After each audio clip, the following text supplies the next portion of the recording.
നമസ്കാരം. എല്ലാ പ്രേക്ഷകർക്കും ഡോക്ടർ ലൈവിലേക്ക് സ്വാഗതം. കൂർക്കം വലിയും അതിൻ്റെ ആരോഗ്യ പ്രശ്നങ്ങളെയും കുറിച്ച് വിശദീകരിക്കുകയാണ് ഇന്ന് ഡോക്ടർ ലൈവിൽ.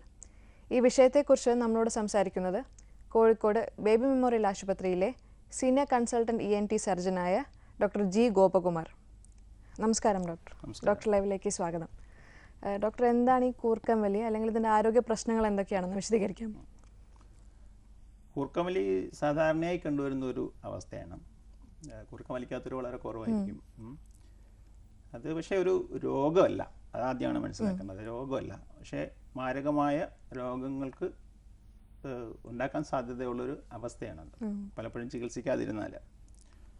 അതാണ് നമ്മൾ ആദ്യം മനസ്സിലാക്കേണ്ട കാര്യം ഈ കൂർക്കം വലിയെക്കുറിച്ച്.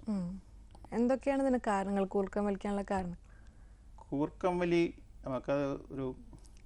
ഈ കൂർക്കം വലിയെ നമുക്ക് രണ്ട് ക്ലാസ്സായിട്ട് തിരിക്കാൻ പറ്റും. ഒന്ന് സിമ്പിൾ സ്നോറിങ്, അതായത് പിന്നെ ഒക്കേഷണൽ സ്നോറിങ്. സ്വാഭാവികം ഇടയ്ക്കിടയ്ക്ക് കൂർക്കം വലി ഉണ്ടാവുക. ചിലതെന്ന് പറഞ്ഞാൽ ഹാബിച്വൽ സ്നോറേഴ്സ് ഉണ്ട്. അതായത് ഉറക്കം വന്ന ഉടൻ കൂർക്കം വലിക്കുക, ഇരുന്നായാലും നിന്നായാലും ചിലപ്പോൾ ഉറങ്ങുന്ന സമയത്ത് കൂർക്കം വലി ഉണ്ടാവുക. അത് ഹാബിച്വൽ സ്നോറേഴ്സ് എന്ന് പറയും. അത് മാരകമായ അസുഖങ്ങൾക്ക് കാരണമാകാം. അങ്ങനെയുള്ള ഒരവസ്ഥ ഉള്ള ആൾക്കാർ തീർച്ചയായിട്ടും ഒരു ഡോക്ടറുടെ മേൽനോട്ടത്തിൽ ചികിത്സ ആവശ്യമായി വരും. മറ്റുള്ള ഈ സിമ്പിൾ സ്നോറേഴ്സ്, അതായത് ഒക്കേഷണൽ സ്നോറേഴ്സ്, അത് വലിയൊരു പ്രശ്നമുള്ളതല്ല. സാധാരണ എല്ലാവർക്കും ഉണ്ടാകുന്നവരാണ്. പ്രത്യേകിച്ച് മൂക്കടപ്പ് ഉണ്ടാകുന്ന ഒരു സമയത്ത്, കോൾഡ്, ജലദോഷം ഇതൊക്കെ ഉണ്ടാകുന്ന സമയത്ത്, അല്ലെങ്കിൽ നമ്മൾ മിതമായിട്ട് മദ്യപാനം, ആൽക്കഹോൾ ഉപയോഗിച്ചിട്ട് ഉറങ്ങിയാൽ ഡീപ്പ് സ്ലീപ്പിൽ കൂർക്കം വലി സ്വാഭാവികമായിട്ടുണ്ടാകാം. അതൊരു അസുഖമല്ല. ഒരു കോൾ ഉണ്ട് ഡോക്ടർ, നമുക്ക്. ഓക്കെ. ഹലോ. ഡോക്ടർ ലൈവിലേക്ക് സ്വാഗതം. ആരാ സംസാരിക്കുന്നത്? ഞാൻ ബോംബെയിൽ നിന്നൊരു മൊബൈൽ സുസി സേവിയറാ. ഡോക്ടറെ ചോദിച്ചോളൂ. ചോദിച്ചോളൂ. ഡോക്ടർ പറഞ്ഞോളൂ. എന്റെ ഹസ്ബൻഡിന് ഒരു ഇതുണ്ട്, ഡ്രിങ്ക്സ് എടുത്തു കഴിഞ്ഞാൽ ഭയങ്കര കൂർക്കം വലിയ. അത് ഈ ഡ്രിങ്ക്സ് എടുക്കുന്നോണ്ടാണോ അതോ അല്ലാതെ ഉള്ളത് കൊണ്ടാണോ ഇങ്ങനെ ഈ കൂർക്കം വലിക്കുന്നത്? ഡ്രിങ്ക്സ് ഞാനിപ്പോൾ ഇത് പറഞ്ഞതേ ഉള്ളൂ. ഡ്രിങ്ക്സ് അധികമായിട്ട് മദ്യപാനം നമ്മൾ ഉപയോഗിച്ച് കഴിഞ്ഞാൽ വളരെ ഡീപ്പായിട്ടുള്ളൊരു സ്ലീപ്പ് ഉണ്ടാകും. ആ അവസ്ഥയിൽ സാധാരണ രീതിയിൽ നോർമലായിട്ടുള്ള ഒരാൾക്കും കൂർക്കം വലി ഉണ്ടാകാം. അതൊരു അസുഖമായിട്ട് കാണേണ്ട കാര്യമില്ല. അതൊരു വെറുതെ ഉറങ്ങുന്ന സമയത്തൊക്കെ കൂർക്കം വലി ഉണ്ടാവുന്നുണ്ടെങ്കിൽ അതിന് മാത്രമേ നമുക്ക് ചികിത്സ തരേണ്ട ആവശ്യമുള്ളൂ. ട്രീറ്റ്മെൻറ്റ് എന്ന് പറഞ്ഞാൽ അത് ഈ കൂർക്കം വലി എന്ന് പറയുന്നത് നമ്മുടെ ശ്വാസഗതിക്കുണ്ടാകുന്ന തടസ്സം കൊണ്ടുണ്ടാകുന്ന ശബ്ദമാണ്. അപ്പോൾ അത് ഏത് ഭാഗത്താണ് തടസ്സം ഉണ്ടാകുന്നതെന്ന് മനസ്സിലാക്കി അതിനനുസരിച്ചിട്ടുള്ള ചികിത്സകളാണ്. ഞാൻ കോഴിക്കോട് ബേബി മെമ്മോറിയൽ ഹോസ്പിറ്റലാണ്. ആൽക്കഹോൾ കൊണ്ട് മാത്രം ഉണ്ടാകുന്ന അത് നമുക്കൊരു പ്രത്യേകിച്ച് അത് ആൽക്കഹോൾ ഒഴിവാക്കുക, അല്ലെങ്കിൽ വളരെ കുറച്ച് കഴിക്കുക. ശരിക്കും പറയുന്നത് ഒരു 4 മണിക്കൂർ മുമ്പ്, കിടക്കുന്നതിന് ഒരു 4 മണിക്കൂർ മുമ്പ് ആൽക്കഹോൾ കഴിച്ചാൽ വലിയ പ്രശ്നമില്ല. പക്ഷെ അതിനുശേഷം കിടക്കുന്നതിന് തൊട്ട് മുമ്പ് കൂടുതലായിട്ട് അമിതമായ മദ്യപാനം കൊണ്ട് സാധാരണ ഒരാളും കൂർക്കം വലിക്കാനുള്ള സാധ്യത വളരെ കൂടുതലാണ്. ഒരു കോളും കൂടി ഉണ്ട് ഡോക്ടർ. ഓക്കെ. ഹലോ. ഡോക്ടർ ലൈവിലേക്ക് സ്വാഗതം. ആരാ സംസാരിക്കുന്നത്? ഇത് വയനാട്ടിൽ നിന്നാണ് വിളിക്കുന്നത്. ഡോക്ടറോട് ചോദിച്ചോളൂ. ഹലോ. പറഞ്ഞോളൂ. ഡോക്ടർ, എന്റെ ഹസ്ബൻഡിന് വേണ്ടിയാണ് വിളിക്കുന്നത്. അത് ഒരു 20 വർഷം ഞങ്ങളെ കല്യാണം കഴിഞ്ഞിട്ട് കിടന്നു കഴിഞ്ഞൊന്ന് ഉറങ്ങി കഴിഞ്ഞാൽ പിന്നെ എപ്പോഴും കൂർക്കമ്പലി, രാവിലെ വരെ കൂർക്കമ്പലി തന്നെയാണ്. ഇത് പല ഫാമിലിയിലുള്ള ഒരു പ്രശ്നമാണ്. ഈ കൂർക്കമ്പലി എന്ന് പറഞ്ഞ ഒരു അവസ്ഥ എന്ന് പറഞ്ഞാൽ ഒരു കൂടുതലും ആരോഗ്യക്കാട്ടിൽ കൂടുതൽ മറ്റുള്ള സോഷ്യൽ പ്രോബ്ലമാണ് കൂടുതലായിട്ട് പ്രോബ്ലം ഉണ്ടാക്കുക. കാരണം കൂടെ നമ്മുടെ ബെഡ് പാർട്ട്ണർ അല്ലെങ്കിൽ നമ്മുടെ റൂമിലുള്ള മറ്റുള്ളവർക്ക്, ഇപ്പോൾ നമ്മൾ ട്രെയിനിൽ സഞ്ചരിക്കുകയാണെങ്കിൽ അവർക്കൊക്കെയാണ് സാധാരണ ബുദ്ധിമുട്ട് കൂടുതലുണ്ട്. അപ്പോൾ ഇത് കൂർക്കം വലിക്കുന്ന ആൾക്കല്ല കൂടുതൽ പ്രശ്നം, മറ്റുള്ളവർക്കാണ്. സോഷ്യൽ പ്രോബ്ലമായിട്ടാണ് കൂടുതൽ അനുഭവപ്പെടുക. അത് ഈ കൂർക്കം വലി സാധാരണ സിമ്പിളായിട്ടുണ്ടാകുന്ന ചെറിയ കൂർക്കം വലി വലിയ പ്രശ്നമൊന്നുമില്ല. പക്ഷേ ഈ കൂർക്കം വലിക്ക് ഇടയ്ക്ക് ശ്വാസം നിന്ന് പോവുക, അത് ആപ്നിക് എപ്പിസോഡ്സ്, അത് ഇടയ്ക്കിടയ്ക്ക് ഇങ്ങനെ കൂർക്കം വലിച്ചിട്ട് കുറച്ച് നേരത്തേക്ക് ശ്വാസം ഇല്ലാണ്ടാവുക, പിന്നെ വീണ്ടും കൂർക്കം വലി തുടങ്ങുക. ഇങ്ങനെ ഒരു പല ആവർത്തി ശ്വാസം നിലച്ചു പോകുന്ന ഒരു കണ്ടീഷൻ വരുവാണെങ്കിൽ തീർച്ചയായിട്ടും അത് മാരകമായ അസുഖങ്ങൾക്ക് കാരണമാകാം. അപ്പോൾ അത് തീർച്ചയായിട്ടും ചികിത്സ തേടേണ്ട ഒരു അവസ്ഥയാണത്. വിളിച്ചതിന് നന്ദി. ഡോക്ടർ, നമ്മൾ പണ്ടൊക്കെ പറയാറുണ്ട് നല്ലോണം കൂർക്കം വലിച്ച് കിടന്നുറങ്ങി എന്നൊക്കെ പറഞ്ഞു കഴിഞ്ഞാൽ നല്ല നിദ്ര കിട്ടിയെന്നാണ് അർത്ഥം. പക്ഷേ അത് ഇപ്പോൾ പറയുമ്പോൾ കൂർക്കം വലിച്ച് കിടന്നുറങ്ങുന്നവർക്ക് ഒരു രോഗലക്ഷണമാണ് അല്ലെങ്കിൽ രോഗമാണ് എന്നൊക്കെ പറയുന്നത്. ഇപ്പം യഥാർത്ഥത്തിൽ എന്താണ് ശരി? കൂർക്കം വലിച്ച് ഉറങ്ങുന്നത് നല്ലതാണോ? കൂർക്കം വലി സാധാരണ ഉണ്ടാകുന്നത് വളരെ ഡീപ്പായിട്ടുള്ളൊരു സ്ലീപ്പിലാണ്. പക്ഷേ സാധാരണ രീതിയിലൊരു കൂർക്കം വലി കൊണ്ട് കൂർക്കം വലിക്കുന്ന ആൾക്ക് പ്രശ്നമൊന്നും ഉണ്ടാവില്ല, മറ്റുള്ളവർക്കാണ്. ഇപ്പം ഞാൻ നേരത്തെ പറഞ്ഞ പോലെ ഒരു സോഷ്യൽ പ്രോബ്ലം ആണത്. കൂർക്കം വലിക്കുന്നവർക്ക് പ്രശ്നം ഉണ്ടാവില്ല. പക്ഷേ ചില കൂർക്കം വലികൾ കൂർക്കം വലിക്കുന്ന ആൾക്ക് ബുദ്ധിമുട്ടുകൾ ഉണ്ടാക്കാം. അത് മാരകമായ, പ്രത്യേകിച്ച് ഹൃദയ സംബന്ധമായ അസുഖങ്ങളുണ്ടാകാൻ വളരെ സാധ്യതയുള്ള ഒരു അവസ്ഥയാണ്. അതുപോലെ തന്നെ ചില അസുഖങ്ങളുടെ ഒരു ലക്ഷണമായിട്ടും കൂർക്കം വലി ഉണ്ടാകാം. ഒരു കോൾ ഉണ്ട് ഡോക്ടർ. ഓക്കെ, ഹലോ, ഡോക്ടർ ലൈവിലേക്ക് സ്വാഗതം. ആരാ സംസാരിക്കുന്നത്? ഞാൻ വെങ്കടങ്ങളിൽ മത്സര സുധാകരൻ. ഡോക്ടറോട് ചോദിച്ചോളൂ. Good morning doctor. നമസ്കാരം. നമസ്കാരം. എന്റെ മരുമകന് 39 വയസ്സായി. ഭയങ്കരമായിട്ടുള്ള കൂർക്കവലി, ഭയങ്കര സൗണ്ടാണ്. അപ്പൊ അതിനെന്തെങ്കിലും വല്ല പ്രതിവിധി ഉണ്ടോ ഡോക്ടർ? അത് ഈ കൂർക്കം വലിക്ക് പല കാരണങ്ങളുണ്ട്. അത് എല്ലാ ദിവസവും ഉറക്കത്തിൽ ഇങ്ങനെ തുടർച്ചയായിട്ടുള്ള കൂർക്കം വലിയും അതിൻ്റെ ഇടയ്ക്ക് ഇങ്ങനെ ശ്വാസം നിന്ന് പോകുന്ന പ്രശ്നങ്ങളൊക്കെ ഉണ്ടോ? അങ്ങനെ ഇല്ല. അങ്ങനെ സൗണ്ട് ചില സമയത്തേക്ക് സൈഡിലേക്കൊക്കെ തിരിഞ്ഞു കിടക്കുമ്പോ വലിക്ക് കുറവുണ്ട്. അതെ അതെ അതെ.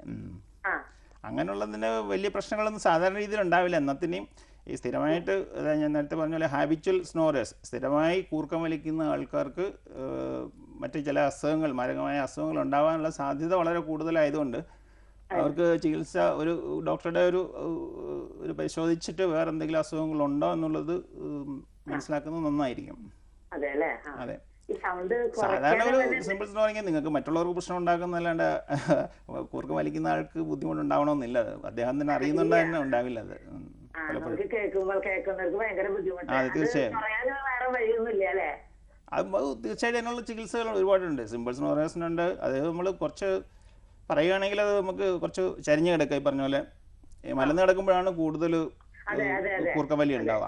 അതിന് ചെയ്യേണ്ടുന്നത് ഒരു ഭാഗം ചരിഞ്ഞ് കിടക്കുക, തലഭാഗം നമ്മുടെ ഈ അരയ്ക്ക് മുകളിലോട്ടുള്ള ഭാഗം ഉയർത്തി വെക്കത്തക്ക രീതിയിൽ കിടക്കുക. അതായത് കട്ടിൽ ഒരു 4 ഇഞ്ച് തലഭാഗം 4 ഇഞ്ച് പൊക്കി വെച്ചാൽ മതി.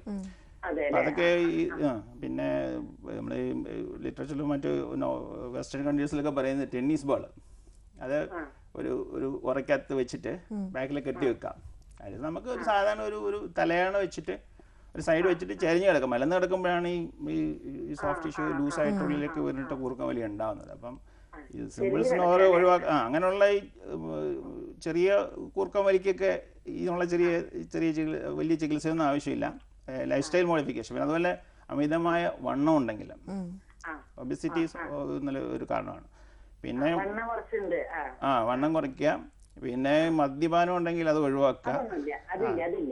പിന്നെ എന്തെങ്കിലും രോഗ കാരണങ്ങളുണ്ടോ എന്ന് നോക്കണം. മൂക്കിനകത്ത് എന്തെങ്കിലും അടുപ്പുണ്ടോ, തൊണ്ടയിൽ എന്തെങ്കിലും മൂക്കിനകത്ത് ദശകളുണ്ടോ, അതൊക്കെയാണ് സാധാരണ ഈ കൂർക്കം വലി ഉണ്ടാകാനുള്ള കാരണം. അപ്പൊ അതൊക്കെ നമ്മൾ അതെ. Okay, thank you. വിളിച്ചതിന് നന്ദി. ഡോക്ടർ കോളും കൂടി ഉണ്ട്. ഓക്കെ, ഹലോ, ഡോക്ടർ ലൈവിലേക്ക് സ്വാഗതം. ആരാ സംസാരിക്കുന്നത്? ഡോക്ടറോട് ചോദിച്ചോളൂ. ചോദിച്ചോളൂ. പറഞ്ഞോളൂ. ഇതെന്തുകൊണ്ടുണ്ടാവുന്നത്? കൂർക്കം വലി ഉണ്ടാകുന്നത് സാധാരണ നമ്മുടെ സുഗമമായ ശ്വാസോച്ഛ്വാസത്തിനുണ്ടാകുന്ന പാർഷ്യലായിട്ടുള്ള തടസ്സം കൊണ്ടാണ്. അപ്പോൾ ആ ഭാഗങ്ങളിൽ എവിടെയെങ്കിലും എന്തെങ്കിലും രീതിയിൽ തടസ്സം ഉണ്ടാവുകയാണെങ്കിൽ കൂർക്കം വലി ഉണ്ടാവും. അത് പല കാരണങ്ങളുണ്ട്. അത് അധ്വാനിക്കുമ്പോൾ അങ്ങനെ ശരീരം ക്ഷീണിക്കുന്ന സമയത്ത് കൂടുതലുണ്ടാവും.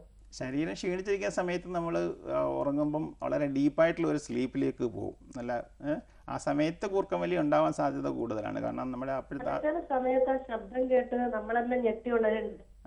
അത് ഈ കൂർക്കം വലിച്ചിട്ട് ഇടയ്ക്കിടയ്ക്ക് ഈ ശ്വാസം നിലച്ചു പോകുന്ന ഒരു സംഭവം ഉണ്ടോ? അങ്ങനെ എനിക്ക് അനുഭവപ്പെട്ടിട്ടില്ല. ചില സമയത്ത് ആ ശബ്ദം ഞാൻ തന്നെ അറിയുന്നുണ്ട്. അങ്ങനെ പെട്ടെന്ന് പിന്നെ ഉറക്കം എഴുന്നേൽക്കുന്നുണ്ട്. ഉറക്കത്തെ അപ്പൊ അടുത്ത് കിടക്കുമ്പോ എന്നോട് പറയാറുണ്ട് നല്ല ഒരു കൂർക്കം വലി ഉണ്ട്. ശരി. കുറച്ചാഴ്ചയൊന്നും തുടങ്ങിയിട്ട് അപ്പൊ ഞാൻ വിചാരിക്കുന്നു ശരീരം ക്ഷീണിച്ചതുകൊണ്ടാണോ? ശരീരം ക്ഷീണിക്കുന്നത് കൊണ്ടല്ല, ശരീരം ക്ഷീണിക്കുന്നുണ്ടല്ല, നമ്മുടെ ഈ എയർ പോകുന്നത് മൂക്കിലോ തൊണ്ടയിലോ ഉണ്ടാകുന്ന ചെറിയ ചെറിയ തടസ്സങ്ങൾ കൊണ്ടാണ്. പിന്നെ എത്ര വയസ്സുണ്ട് അദ്ദേഹത്തിന്? 40 വയസ്സ്. ഏജ് കൂടുന്നതനുസരിച്ചിട്ട് ഈ നമ്മുടെ ഈ മസിൽസിനൊക്കെ ഒരു ക്ഷീണം സംഭവിക്കുമ്പം കുറച്ചുകൂടെ ലൂസാവും. അപ്പോൾ അത് ഈ ശ്വാസം കുറച്ചുകൂടെ നമ്മുടെ ശ്വാസനാളത്തിൽ ഈ ശ്വാസം പോകുന്ന ഭാഗത്തേക്ക് അത് കൊളാപ്സ് ചെയ്യാനുള്ള സാധ്യത കൂടുതലാണ്. അതുകൊണ്ടാണ് ഈ വൈബ്രേറ്റ് ചെയ്യുന്നതുകൊണ്ടാണ് ഈ ശബ്ദം ഉണ്ടാകുന്നത്. ചെറിയ ഈ കൂർക്കം വലിയൊക്കെ സാധാരണമാണ്. അത് നമുക്ക് ഈ പറഞ്ഞ പോലെ ചരിഞ്ഞ് കിടക്കുക, തല ഭാഗം ഉയർത്തി വെക്കുകയൊക്കെ ചെയ്ത് കഴിഞ്ഞാൽ കുറേയൊക്കെ മാറ്റിയെടുക്കാവുന്നതാണ്. വലിയ ചികിത്സ ഒന്നും ആവശ്യമില്ല. പക്ഷേ സ്ഥിരമായി കൂർക്കം വലിക്ക് ഇടയ്ക്കിടയ്ക്ക് ശ്വാസം നിന്ന് പോവുക, ഇങ്ങനെയൊക്കെ ഉണ്ടെന്നുണ്ടെങ്കിൽ അത് പിന്നെ വേറെ എന്തെങ്കിലും രോഗ കാരണങ്ങളുണ്ടോ എന്നുള്ളത് നമ്മൾ മനസ്സിലാക്കണം, നോക്കണം, അത് പരിശോധിപ്പിക്കണം. കുറയാനായിട്ട് വെറും പറഞ്ഞ പോലെ ചെറിയ കൂർക്കം വലിയേ ഉള്ളൂ എന്നുണ്ടെങ്കിൽ ഒരു ഭാഗം ചരിഞ്ഞ് കിടക്കുക, മലന്ന് കിടക്കാതെ ഒരു ഭാഗം ചരിഞ്ഞ് കിടക്കുക, തലഭാഗം ഉയർത്തി വെച്ച് നോക്കുക. പിന്നെ അമിതമായ തടി ഉണ്ടെങ്കിൽ അത് തടി കുറയ്ക്കുക, മദ്യപാനം ഒഴിവാക്കുക, പുകവലി, ഇതൊക്കെ ഉള്ള കുറച്ച് അതൊന്നുമില്ല. അപ്പോൾ ചരിഞ്ഞ് കിടന്നാലും കുറച്ചൊക്കെ വ്യത്യാസം വരും. ഒരു തലയണ വല്ല എന്തെങ്കിലും സൈഡ് വെച്ചിട്ട് സപ്പോർട്ട് ചെയ്തിട്ട് അത് ചരിഞ്ഞ് കിടക്കുകയാണെങ്കിൽ, തല ഉയർത്തി വെച്ചിട്ട് കിടക്കുകയാണെങ്കിലും ഒക്കെ കട്ടിലിൻ്റെ തലഭാഗം കുറച്ച് ഉയർത്തി വെച്ചാൽ മതി. 4 ഇഞ്ചോളം ഉയർത്തി വെക്കാനാണ് പറയുക. വിളിച്ചതിന് നന്ദി. ഡോക്ടർ ലൈവിൽ ഒരു ഇടവേളയാണ്.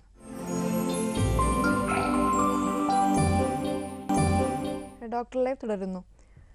ഡോക്ടർ, ഇപ്പോൾ ഇത് കൂർക്കം വലി പ്രശ്നമുള്ളതാണെന്ന് തിരിച്ചറിയാൻ നമുക്ക് എന്തൊക്കെ ടെസ്റ്റുകളാണ് ചെയ്യാൻ കഴിയുന്നത്? സാധാരണയായിട്ട് നമ്മൾ ഈ സാധാരണ സിമ്പിൾ സ്നോറേഴ്സിന് വലിയ പ്രത്യേകിച്ച് ആവശ്യമൊന്നുമില്ല, നമ്മൾ ഹിസ്റ്ററി തന്നെ മനസ്സിലാവും. പിന്നെ ഈ ഹാബിച്വൽ സ്നോറേഴ്സിന് പല കാരണങ്ങൾ കൊണ്ടുണ്ടാവുക ഈ സ്നോറിങ്. അപ്പോൾ നമ്മൾ പ്രധാനമായിട്ടും ഈ സ്നോറിങ് എന്തെങ്കിലും പ്രോബ്ലം ഉണ്ടോ എന്ന് മനസ്സിലാക്കുന്നത് ഒന്ന് സ്ലീപ്പ് സ്റ്റഡിയാണ് മെയിനായിട്ട് ചെയ്യുക. ഉറക്കത്തിലുണ്ടാകുന്ന നമ്മൾ പോളിസോംനോഗ്രാഫി എന്ന് പറയും, സ്ലീപ്പ് സ്റ്റഡി. അത് ഉറക്കത്തിൽ നമ്മുടെ ശരീരത്തിനുണ്ടാകുന്ന വ്യത്യാസങ്ങൾ, ഹൃദയ ഓക്സിജൻ്റെ സാച്ചുറേഷന്, ഹൃദയമിടിപ്പിനുണ്ടാകുന്ന വ്യത്യാസങ്ങൾ, തലച്ചോറിലുണ്ടാകുന്ന ഇലക്ട്രിക്കൽ ആക്ടിവിറ്റി വ്യത്യാസങ്ങൾ, അതെല്ലാം നമുക്ക് മെഷർ ചെയ്യാൻ പറ്റും പോളിസോംനോഗ്രാഫിയിൽ. പിന്നെ അതുപോലെ തന്നെ എവിടെയെങ്കിലും തടസ്സങ്ങളുണ്ടോ എന്നറിയാനായിട്ട്, സാധാരണ ഈ കൂർക്കം വലി ഉണ്ടാകുന്നത് നമ്മൾ എയർവേ, ഈ വായു നമ്മൾ ശ്വസിക്കുന്ന ഭാഗത്ത് തൊണ്ടയിലോ അല്ലെങ്കിൽ മൂക്കിലോ ഒക്കെ ഉണ്ടാകുന്ന തടസ്സങ്ങളാണ്. അപ്പോൾ അത് ഉണ്ടോ എന്നറിയാനായിട്ട് നാസൽ എൻഡോസ്കോപ്പി ചെയ്യാം. പിന്നെ കൂടാതെ സ്ലീപ്പ് എൻഡോസ്കോപ്പി എന്ന് പറഞ്ഞൊരു സംഭവം ഉണ്ടാകും ഉറക്കത്തിൽ. അപ്പോൾ നമുക്ക് കൃത്യമായി അറിയാൻ പറ്റും ഏത് ഭാഗത്താണ് ഈ തടസ്സം ഉണ്ടാകുന്നത് എന്നുള്ളത്. അപ്പോൾ അതനുസരിച്ചിട്ടുള്ള ചികിത്സ നമുക്ക് നിശ്ചയിക്കാൻ പറ്റും. കോൾ ഉണ്ട് ഡോക്ടർ. ഓക്കെ. ഹലോ, ഡോക്ടർ ലൈവിലേക്ക് സ്വാഗതം. ആരാ സംസാരിക്കുന്നത്? പയ്യന്നൂരിൽ നിന്ന് കവിതയാണ്. ഡോക്ടറോട് ചോദിച്ചോളൂ. ഡോക്ടർ, എന്റെ ഹസ്ബൻഡിനെ വിളിക്കുക. പറഞ്ഞോളൂ. അദ്ദേഹത്തിന് 39 വയസ്സുണ്ട്.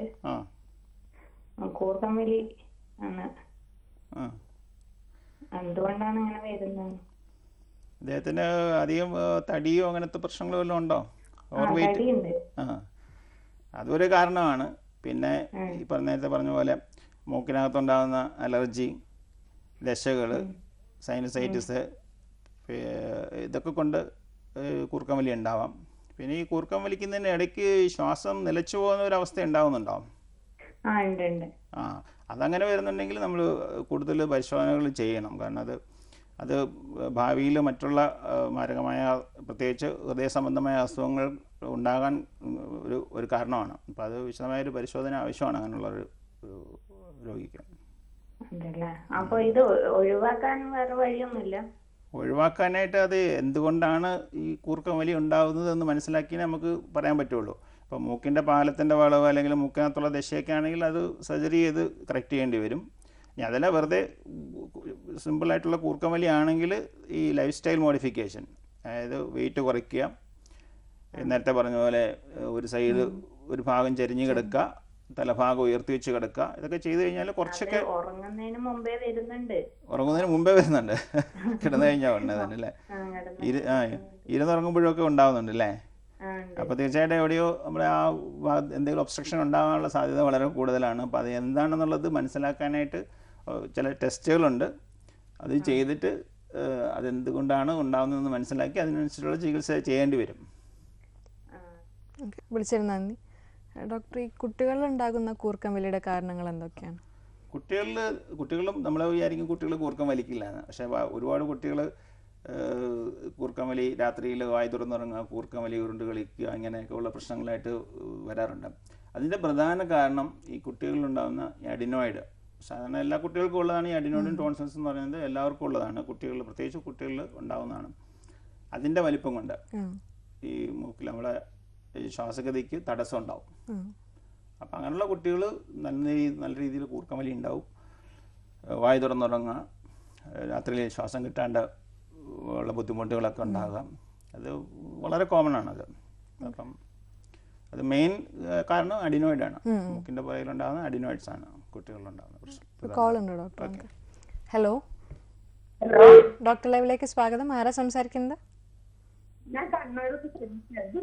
ഡോക്ടറോട് ചോദിച്ചോളൂ.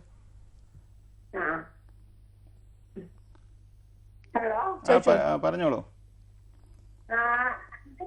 എന്റെ മകനിക്ക് ഭയങ്കര എത്ര വയസ്സുണ്ട് കുട്ടിയാണോ? അല്ല, എത്ര വയസ്സുണ്ട് കുട്ടി? 28 വയസ്സാണ്. ശരി. ഇരുന്ന ഉറങ്ങാ? ഇരുന്നാണ് ഉറങ്ങാ?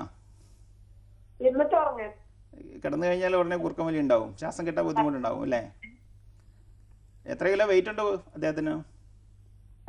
130. അപ്പോൾ അതിനകത്ത് ഏറ്റവും ചെയ്യാവുന്ന കാര്യങ്ങൾ അദ്ദേഹത്തിൻ്റെ വെയിറ്റ് കുറയ്ക്കാനുള്ള എന്തെങ്കിലും മാർഗങ്ങൾ സ്വീകരിക്കുക. അതുകൊണ്ട് മാത്രമാണെന്നുള്ളത് നമ്മൾ ഒരു ഡോക്ടറെ കാണിച്ചിട്ട് പരിശോധിക്കണം. വേറെ എന്തെങ്കിലും രീതിയിൽ ഈ ശ്വാസഗതിക്ക് എന്തെങ്കിലും തടസ്സങ്ങൾ ഉണ്ടാവുന്നുണ്ടോ എന്നുള്ളത് പരിശോധിച്ചിട്ട് അത് മനസ്സിലാക്കണം. വേറെ അസുഖങ്ങളുണ്ടോ, ഷുഗറുണ്ടോ, അങ്ങനത്തെ ഉള്ള കുറേ തൈറോയിഡിൻ്റെ പ്രശ്നങ്ങളുണ്ടോ എന്നുള്ളതൊക്കെ നോക്കിക്കണം അത് കേട്ടോ. ശരി. തടി കുറച്ച് കുറേയൊക്കെ കുറയാൻ സാധ്യതയുണ്ട്. പിന്നെ മലന്ന് കിടക്കുന്നതിന് പകരം ചരിഞ്ഞ് കിടക്കുക, ഇരുന്നൊക്കെ ഉറങ്ങുമ്പോൾ അതാണ് അവർക്ക് ഓട്ടോമാറ്റിക്, അത് സ്വാഭാവികമായും ഒരു രീതി. കുട്ടികളും അതാണ് ചെയ്യുക. വളരെ ശ്വാസം കിട്ടാണ്ട് വരുമ്പോൾ അവർ കുനിഞ്ഞിരുന്നിട്ട് കിടന്നുറങ്ങുക, കമന്നിറങ്ങുക, അങ്ങനത്തെ ഒരു സ്ഥിതിയിലേക്ക് പോവുകയാണ്. മലന്ന് കിടന്നുറങ്ങുന്ന മനുഷ്യന്മാർ മാത്രമേ ഉള്ളൂ. അങ്ങനെ വരുന്നൊരവസ്ഥയിലാണ് ഇത് കൂടുതൽ ഉണ്ടാകുക കൂർക്കം വലി. വിളിച്ചതിന് നന്ദി. ഡോക്ടർ ലൈവിൽ മറ്റൊരു ഇടവേളയാണ്.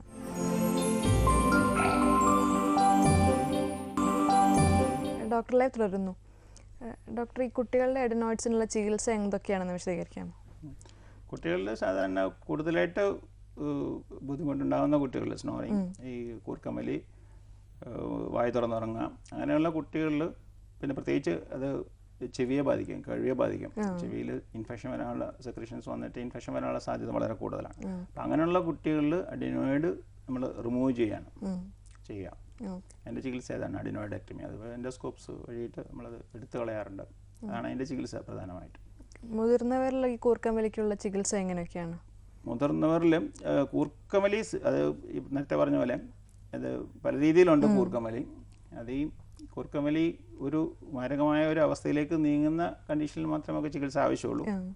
അത് സാധാരണ ഒരു സിമ്പിൾ സ്നോറിങ് ആണെങ്കിൽ ഈ lifestyle modification, first weight കുറയ്ക്കുക, അതുപോലെ തന്നെ ആൽക്കഹോളിൻ്റെ ഉപയോഗം കുറയ്ക്കുക, sleeping pills, sedations, deep sleep വരുമ്പോഴാണ് കൂടുതൽ കൂർക്കം വലി ഉണ്ട്. അപ്പോൾ അങ്ങനെ എന്തെങ്കിലുമൊക്കെ ഉപയോഗിക്കുന്നുണ്ടെങ്കിൽ അതിൽ ആൻറ്റിഹിസ്റ്റമിൻസ്, ഈ കോൾഡിനൊക്കെ ഉപയോഗിക്കുന്ന ആൻറ്റിഹിസ്റ്റമിൻസ് കൂടുതലായിട്ട് നമ്മൾ ഡീപ്പ് സ്ലീപ്പിലേക്ക് പോകും. അപ്പോൾ അങ്ങനത്തെ ഉള്ള സാധനങ്ങളൊക്കെ ഒഴിവാക്കുക. അങ്ങനെ ഒക്കേഷണലായിട്ട് സ്നോർ ചെയ്യുന്നവർക്ക് ഈ ലൈഫ് സ്റ്റൈൽ മോഡിഫിക്കേഷൻ്റെ ആവശ്യമുള്ളൂ. അല്ലെങ്കിൽ അതിൻ്റെ കോൾഡ് ആണെങ്കിൽ കോൾഡിൻ്റെ ചികിത്സ, അലർജി ഉണ്ടെങ്കിൽ അലർജി ചികിത്സ, നാസൽ അലർജി കൊണ്ട് വരാം. അപ്പോൾ അതിനുള്ള ചികിത്സകൾ എടുത്താൽ മതിയാവും.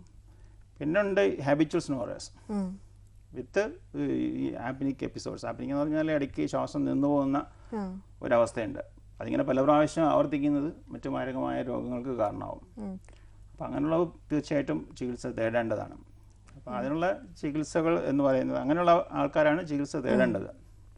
അപ്പോൾ അതിന് ചികിത്സയിലേക്ക് നമുക്ക് കിടക്കുകയാണെങ്കിലും ഞാൻ പറഞ്ഞ ലൈഫ് സ്റ്റൈൽ മോഡിഫിക്കേഷൻ. ഇപ്പം അധികമായിട്ട് അമിതവണ്ണം ഉള്ളവരാണെങ്കിൽ വണ്ണം കുറയ്ക്കുക, പിന്നെ ആൽക്കഹോളിൻ്റെ ഉപയോഗങ്ങൾ ഒഴിവാക്കുക, അതുപോലെ തന്നെ ഭക്ഷണം നേരത്തെ കഴിക്കുക. ഒരു 3 മണിക്കൂർ, ഉറങ്ങുന്നതിന് ഒരു 3 മണിക്കൂർ മുമ്പെങ്കിലും ഭക്ഷണം കഴിക്കുക. അതും ഒക്കെ അത് ലൈഫ് സ്റ്റൈൽ മോഡിഫിക്കേഷനാണ്. പിന്നെ ഏജിങ്ങിൻ്റെ കൊണ്ട് കുറച്ച് ടിഷ്യൂസൊക്കെ ലൂസ് ആവുന്നതുകൊണ്ട് വരും, അത് നമുക്കൊന്നും ചെയ്യാൻ പറ്റില്ല. പിന്നെ മസിൽ ടോൺ കീപ്പ് ചെയ്യാനായിട്ട് എക്സസൈസ് അങ്ങനത്തെ ഉള്ള സാധനങ്ങൾ, അത് ലൈഫ് സ്റ്റൈൽ മോഡിഫിക്കേഷനായിട്ട് വരുന്നത്. പിന്നെ അമിതമായിട്ടുണ്ടാവുന്ന ഈ സ്നോറിങ്ങും ആപ്നിയ ഉള്ള പ്രശ്നങ്ങൾ, തടസ്സം ഉണ്ടാവുന്ന കൂർക്കം വലിച്ചിട്ട് ഇടയ്ക്കിടയ്ക്ക് ശ്വാസം നിന്ന് പോകുന്ന ഒരവസ്ഥയുള്ള ആൾക്കാർക്ക് തീർച്ചയായിട്ടും മറ്റ് മാനേജ്മെൻറ്റുകൾ CPAP അല്ലെങ്കിൽ ആദ്യമേ നമ്മൾ നോൺ സർജിക്കലാണ് അഡ്വൈസ് ചെയ്യുക. അത് പറ്റാത്ത അവസ്ഥ വരുന്നതെങ്കിൽ പെർമനൻ്റ് ആയിട്ടുള്ളത് സർജിക്കലാണ്, പെർമനൻറ്റ് ക്യൂർ സർജിക്കൽ മാനേജ്മെൻറ്റാണ്. ഇത് തീരെ നിവർത്തിയില്ല, ഇതുകൊണ്ടൊന്നും ചിലപ്പം കൂർക്കം വലി നിന്നില്ലെങ്കിൽ ഏറ്റവും 100% റിസൾട്ട് തരുന്ന ഒരു സർജറി എന്ന് പറയുന്നത് ട്രക്കിയോസ്റ്റമിയാണ്. ട്രക്കിയോസ്റ്റമി വെച്ചാൽ നമ്മൾ ശ്വാസം അത് ബൈപ്പാസ് ചെയ്യണം അല്ലേ, മൂക്കിൽ കൂടെയും തൊണ്ടയിൽ കൂടെയും ശ്വാസം പോകാതെ കഴുത്തിൽ കൂടെ ശ്വസിക്കാം. ട്രക്കിയോസ്റ്റമി ചെയ്ത് കഴിഞ്ഞാൽ പിന്നെ ഒരിക്കലും കൂർക്കം വലിക്കത്തില്ല. അതാണ് അതിൻ്റെ ഒരു 100% ഉറപ്പുള്ള ഒരു സർജറി എന്ന് പറയുന്നത് ട്രക്കിയോസ്റ്റമിയാണ്. പക്ഷെ അത് ഏറ്റവും ഒരു അവസാന സ്റ്റേജിൽ നമ്മളത്, കാരണം ട്രക്കിയോസ്റ്റമി ചെയ്യുന്ന പേഷ്യൻസിന് സംസാരത്തിന് ബുദ്ധിമുട്ട് വരാം, കാരണം എയർവേ നമ്മൾ ലാരിങ്സിലോട്ട് പോകത്തില്ല, അപ്പം സംസാരത്തിന് ബുദ്ധിമുട്ട് വരാം. സംസാരിക്കാൻ പറ്റണമെങ്കിൽ ഇവിടെ ക്ലോസ് ചെയ്യാം, ക്ലോസ് ചെയ്തിട്ട് സംസാരിക്കാൻ പറ്റും. പക്ഷേ പിന്നെ ഇത് മാനേജ് ചെയ്യാനൊക്കെ കുറച്ച് ബുദ്ധിമുട്ടുണ്ട്. അപ്പം അങ്ങനെയുള്ള ചില കണ്ടീഷനിൽ 100% റിസൾട്ട് തരുന്ന ഒരു സർജറി എന്ന് പറയുന്നത് ട്രക്കിയോസ്റ്റമിയാണ്. ട്രക്കിയോസ്റ്റമി ചെയ്ത് കഴിഞ്ഞാൽ പിന്നെ ആർക്കും കൂർക്കം വലിക്കില്ല. ഡോക്ടറിൻ്റെ സമയം ഇവിടെ പൂർണ്ണമായി. കൂർക്കം വലിയെക്കുറിച്ച് ഞങ്ങൾക്ക് വിശദീകരിച്ച് തന്നതിന് നന്ദി. Thank you. നമസ്കാരം.